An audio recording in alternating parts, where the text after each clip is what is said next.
É isso aí, galera do Vascão. Vamos para mais um vídeo, mais um react aqui do nosso canal. Vamos reagir a mais um vídeo dos canais ESPN, falando dessa classificação heróica do Vasco da Gama diante do Fortaleza. O Vasco esteve classificado até os 89 minutos. Aí teve o goleiro do Vasco salvando nos últimos minutos também. Foi um jogo à la Copa do Brasil, né? Isso ninguém vai poder negar, né, pessoal? Jogão de bola, deu a lógica aí, né? A lógica eu falo do mandante, geralmente tem a chance maior de se classificar, né? O Vasco se classificou, vai esperar agora o seu adversário da próxima fase, que vai ser pedreira, né? Vai ser pedreira aí os próximos adversários, mas o Vasco classificou, vai conseguir uma grana aí já com essa classificação. Ficar na Bombonera, no final. Mas foi melhor o Fortaleza, na sua opinião? Ou a raça que o Vasco acabou demonstrando quando o Fortaleza faz 2-1 meio que equilibrou a partida que os números não mostram? Um desses empates foi justamente contra o Vasco também no jogo de ida, 0-0 no Castelão, que permitiu aí essa partida ir para os pênaltis por conta desse outro empate por 3-3, né, Edu? O Vasco não fez um grande jogo, e a gente falou, né, da montagem dessa equipe que o Rafael Paiva acabou colocando em campo, colocando o João Vitor como lateral direito, com dois no banco de reservas que entraram no segundo tempo, inclusive, né? Ele colocou o Pumita no próprio lugar do João Vitor, colocou o Paulo Henrique no lugar do Adson. Então, acabou fazendo a dobra de laterais por ali. A defesa do Vasco muito exposta, principalmente quando o Fortaleza subia a marcação, né? E aí o Maicon acabou sendo uma figura realmente de destaque, principalmente negativo, né? Por conta dos erros de saída de bola. Um dos erros, inclusive, gerou o primeiro gol da equipe do Fortaleza. O Vojvoda tem rodado um pouco o elenco, porque o Fortaleza tem 3 competições nesse período, né, Edu? Teve esse jogo da Copa do Brasil, tem um jogo no domingo contra o Sport pela Copa do Nordeste, depois joga pela última rodada da fase de grupos da Sul-Americana para tentar o primeiro lugar, né, e garantir vaga direta às oitavas de final. Então ele acabou rodando um pouco o elenco, deixou o Pikachu no banco de reservas, o Kevin Andrade, né, também acabou entrando no segundo tempo. Muitos jogadores que poderiam ser titulares, né, o Machuca, o Hércules, o Moisés, esses acabaram entrando no segundo tempo. Ele colocou uma espécie de 4-4-2, né, deixou o Marinho um pouco à frente junto com o Lucero, o Breno Lopes por um lado, o Pochettino, né, saindo do meio para a ponta, tentando confundir essa marcação da equipe do Vasco. Foi ligeiramente melhor, mas também não foi um Fortaleza que a gente esperava. Foi um Vasco abaixo, um Fortaleza também. Com os dois abaixo, o Fortaleza teve talvez mais domínio do jogo em partes dessa partida em relação ao Vasco. Que quando colocou o Payet no jogo, quando o Payet saiu daquela zona de jogar entre os volantes do Fortaleza, buscar o jogo atrás e passar a jogar próximo do Verratti, próximo da área, ele rendeu muito mais e aí acabou sendo decisivo para o resultado no tempo normal, né? E também fez sua parte, obviamente, na disputa de pênaltis. Não foi um grande jogo do Vasco, mas também não foi um grande jogo do Fortaleza, mas emoção não faltou, viu, Edu? Não. O jogo de 6 gols, né? O Vasco, treinado pelo Rafael Paiva, que era da base, está se despedindo porque o Álvaro Pacheco, que estava no estádio, vai assumir o comando da equipe, o português da Boina. Aliás, muitos torcedores de Boina em São Januário hoje. Bom, o Vasco, depois da saída do Ramon Dias, conseguiu vencer no Brasileirão, né? Só tinha vencido o Grêmio no começo, venceu o Vitória e agora consegue avançar para as oitavas da Copa do Brasil e acabar com uma maldição. Dá só uma olhada, porque o Vasco estava parando na terceira fase, todo ano. Olha só, na segunda fase, melhor dizendo, né? Não chegava na terceira fase. Espetacular, né? No terceiro gol. E como faz assistência, né? Ele fez falta para o time. Agora, o Elton, o Lucas Piton já tinha sido o cara contra o Água Santa, né? Eu falei, olha lá, bateu de novo, o raio caiu no mesmo lugar, o Lucas Piton avançando, fazendo o Vasco avançar na Copa do Brasil, jogador de destaque do Vasco. E não é de hoje, viu, Edu? Acho que desde que chegou o Vasco tem sido destaque dessa equipe. Aquela campanha irregular que o Vasco escapou na última rodada da Série A do ano passado, ele foi um dos destaques do time. ele conseguiu melhorar muito a questão defensiva, porque é um jogador, né, que tem essa vocação ofensiva, um jogador que vai mais à linha de fundo, que tenta finalizar, mas que muitas vezes quando o Vasco jogava com linha de 3, né, ele tinha liberdade, mas quando tinha uma linha de 4 jogadores, ele precisava recompor um pouco mais, como foi o caso desse jogo contra o Fortaleza, né? O time jogou com uma linha de 4 defensores, ele teve muita liberdade para jogar pelo lado esquerdo, o Esforça, né, que fez a função de segundo volante, dando esse apoio por ali também, hora protegendo, hora fazendo essa triangulação com o David, né? David não fez uma grande partida, é aquele jogador de atacar a profundidade. O Piton fez muito mais isso, né, do que o próprio David, mas não é de hoje, né? É um jogador que a gente já sabia que talvez o Corinthians sentisse falta de um jogador assim, né?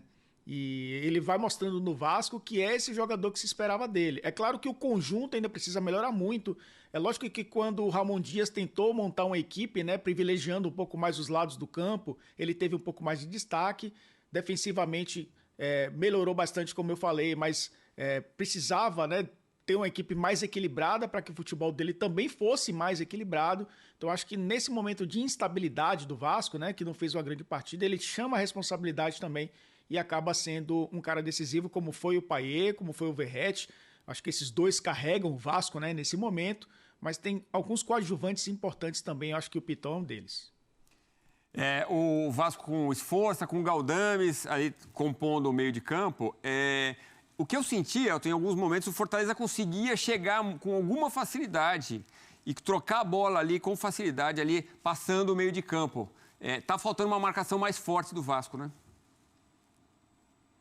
Eu acho que falta um pouco mais de organização. A gente vai ver como vai ser o trabalho do Pacheco, que eu acho que é um cara que vai privilegiar muito, né, esse sistema defensivo, esse mecanismo de defesa, né, do Vasco, que acho que não vai ter o Maicon e o Léo, por exemplo, né? Acho que eu acho que essa dupla vai ser mexida. Talvez até o Léo permaneça, mas o Maicon muito difícil, Edu.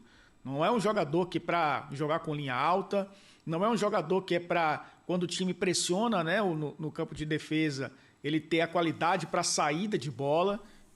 Talvez funcione um pouco mais naquele jogo físico, de segurar um centroavante, no jogo aéreo, mas eu acho que esse sistema vai ser modificado. Assim como o João Vitor, né, que pode ir para a zaga, inclusive, é zagueiro, né, jogou como lateral, pode fazer essa função um pouco melhor do que o Maicon, e aí colocar um lateral de ofício, né? Eu acho que o Fortaleza conseguiu explorar isso muito num contra um, né? O Marinho conseguiu ganhar alguns duelos individuais. O próprio Breno Lopes, em algumas oportunidades também, ganhou duelos individuais. O Lucero, né, no gol que ele acabou marcando, ele deixa o Maicon na saudade. O Maicon vai fazer esse bote na intermediária, ele consegue colocar a bola entre as pernas do Maicon, avança, depois entra na área para finalizar, chega à frente do Maicon. O Machuca, quando entrou também, ganhou alguns duelos individuais em cima do Maicon. Então acho que esse mecanismo defensivo, né, do Vasco, que vai precisar ser ajustado, vai passar também por mudança de peças. E eu acho que não é esse time, né, que o torcedor do Vasco viu no São Januário, que vai ser o time que vai continuar a temporada 2024. Pois é. O Álvaro Pacheco, a gente vai ver daqui a pouquinho, ele lá em São Januário, com sua boina, sua barbinha, o português que fez um bom trabalho no Vitória de Guimarães, classificando o time em Portugal para a Conference League, né? Bom, o Vasco aguarda o sorteio da CBF para saber quem vai pegar nas oitavas de final, né? Bom, Payet, fundamental. O cara foi importante contra o Vitória no Campeonato Brasileiro, o Vasco voltando a vencer, e também neste jogo contra o Fortaleza. Que ele cai e consegue recuperar a bola, mas você via que ele não estava com aquele ritmo de jogo. Teve uma outra falha também, que ele não está acostumado a fazer. Mas aí a hora que acalma, ele olha, é uma tacada de sinuca, né? A assistência espetacular. É um grande jogador que a gente está tendo o privilégio de ver aqui no Brasil, Elton. Você falou maestro, né, Edu? Chefe da orquestra. Chefe da orquestra, né? Gostei do sotaque. Aí seria um baiano, um franco-baiano, né? Diria. Mas acabou sendo realmente o regente, né, do meio-campo do Vasco. E aí, meio-campo, leia-se também ataque, né? O meio ofensivo, um meio atacante, um cara que jogou próximo do Verratti no segundo tempo. Eu vejo o Payet jogando muito mais próximo, né, de um centroavante do que necessariamente do volante, Edu. Eu acho que não é por conta só da capacidade dele de achar um companheiro no último terço para uma finalização, ou ele mesmo, né, finalizar para o gol. Mas também essa questão de fugir um pouco dessa zona do campo, onde fisicamente ele acaba sofrendo bastante, né? E muitas vezes tendo que dar combate também na intermediária defensiva do Vasco. Então acho que quando ele joga próximo do atacante, dos pontas, ele consegue achar espaços que poucos acham no futebol brasileiro. Por isso, no segundo tempo, eu acho que quando ele jogou próximo do gol, ele rendeu muito mais. E conseguiu, né, ser decisivo para que o Vasco levasse a partida para os pênaltis. Acho até que levaria nos 90 minutos, né? Se não fosse a defesa do Vasco também, deixando espaço para o Hércules finalizar, né? Dando muito espaço realmente para o ataque do Fortaleza. Então acho que ele acaba sendo, de novo, né, um cara importante para essa equipe. A gente falava da temporada 2024 seria importante para ele do ponto de vista físico.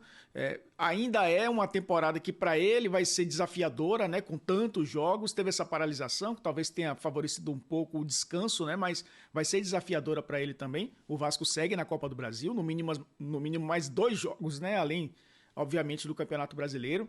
Então eu acho que é um jogador que, quando atua ali numa faixa mais curta do campo, ele consegue ser decisivo. Isso não significa que ele não tenha que ter o comprometimento defensivo, que não tenha que ser um cara que, quando o Vasco sem a bola, precise recompor, porque é um jogo coletivo, ele vai precisar ajudar bastante, mas com fôlego, principalmente quando o Vasco tem a bola, ali naquele setor do campo, principalmente onde ele atuou no segundo tempo, ele acaba sendo realmente fundamental, e foi, né, nesse jogo contra o Fortaleza.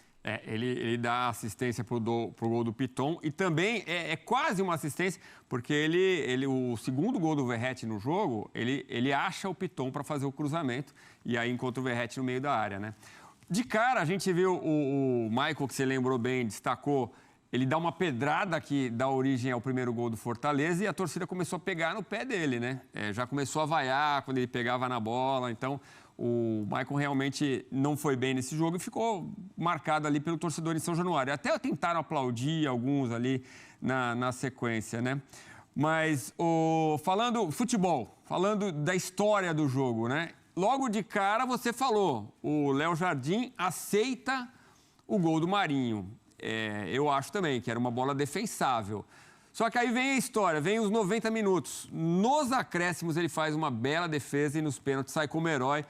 Não dá para prever o que vai acontecer, né? Mas conseguiu revirar o cenário do jogo o Léo Jardim, né, Elton? E o João Ricardo tomou um gol parecido, né? O gol do Piton foi bem parecido com o gol do Marinho, né? Inclusive passando por baixo ali do goleiro do Fortaleza. Acabou sendo, depois desse gol, Edu, um cara importante, né? A gente viu ali pelo menos 5 defesas importantes que o Léo Jardim fez no jogo, além do pênalti, né, defendido na disputa. A gente viu ali que o Marinho é um jogador que pouco usa o recurso da perna direita, né? Tava, obviamente, o defensor do Vasco à frente do Léo Jardim, a bola veio muito rápida por baixo, mas é um goleiro que recentemente foi convocado para a seleção brasileira, né? Então, a gente sabe que ele tem muita qualidade, mas durante o jogo acabou sendo importante também. Na disputa de pênaltis nem se fala, né? Todo mundo acertando, ele acabou sendo um cara decisivo. E ainda, né, talvez ali exceção nessa defesa do Vasco, quando se fala em segurança, né? É óbvio que um goleiro sofre muito quando um sistema defensivo não funciona, ele acaba sendo mais exigido, ele acaba sendo exposto muito mais. Mas eu acho que o índice de acertos dele é bem maior e por isso ele tem crédito com o torcedor. Mas não dá para ficar sofrendo o tempo todo, né? Acho que o sistema defensivo precisa estar mais ajustado para que ele possa contribuir cada vez mais e ter mais confiança, né? Para liderar essa defesa do Vasco. Bom, galera, acabou. O Vasco está classificado. Agora é esperar, né, o próximo adversário. Só no mês que vem. O novo treinador do Peaky Blinders vai chegar suave, sem pressão não, né? Mas sem muita pressão para assumir o Vasco. O torcedor vai estar meio leve amanhã, né? Ó, com a camisa, vai acordar com a camisinha do Vasco, naquela pegar, amanhã não, né? Eu tô gravando hoje, mas amanhã já é hoje. Naquela pegadinha, pá, ó, tá classificado, né? Tem time que tem chance de não ser classificado. Flamengo, Botafogo. Tem chance. Não tá fácil não, meu irmão. Se a gente for medir aí, tá mais fácil que os outros, né? Tá mais fácil que os outros. E o Vasco, na verdade. Porque os dois times ganharam. Só que o Flamengo vai jogar fora. E o Botafogo também vai jogar fora. E pera aí. E os dois ganharam de 1-0. Só que o jogo do Botafogo é mais difícil que o jogo do Flamengo. Pelo menos na teoria, né? O Flamengo vai enfrentar o time do Amazonas. Time bem fraco.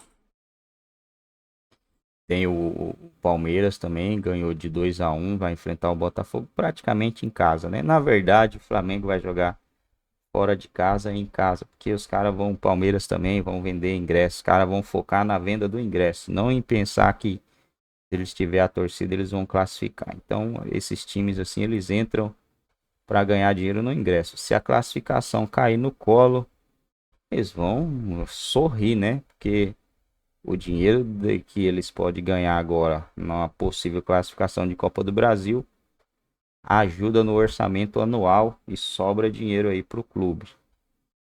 Vasco vai ter jogo agora no Campeonato Brasileiro, né? Próximo jogo do Vasco agora é Campeonato Brasileiro, galera. Vou ver.